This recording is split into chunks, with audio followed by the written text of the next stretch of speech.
public wants new ideas. They want new leadership. They want new opportunities instead of just seeing the same old friends get in.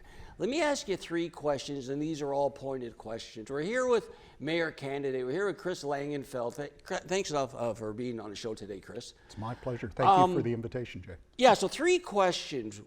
What would you do to make the taxpayer happy? And I'll give you a reason, because the taxpayer goes to work every day, slugs it out, tries to play by the rules, and they see other people not playing by the rules getting ahead. So what would you say to the taxpayer to make him feel like you're my guy, Kris?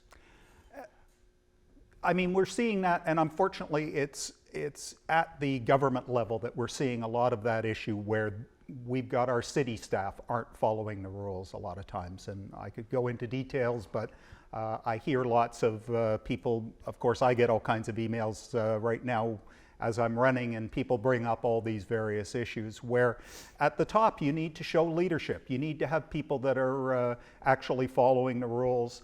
We could go back to simple things like John Tory and with the Jays games and when they complained, and all of a sudden that was acceptable, and we had the city's integrity commissioner, who John Tory and a few other people that I would say are the problems were the ones that picked him. And so it's no surprise that he doesn't think it's a problem for John Tory to use his position to help out Rogers, who owns the Jays and the Skydome. So right there, of course, everybody else in the city goes, well, if the people at the top aren't willing to follow the rules and obey the law, then why should the rest of us? And of course, we have so many situations where people don't respond.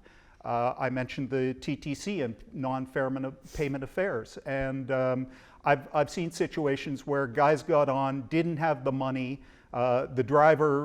The response from the driver was, well, there's people that come on and inspect your fare, and if they catch you, they're going to charge you, I think it was $475. But meanwhile, he didn't tell the guy to get off the bus. It's just, oh, well, if you want to ignore the law and just do it, well, I'm not going to stop you. It's not my job. And that's really, throughout the city, we're seeing that at so many levels where you try and deal with city services.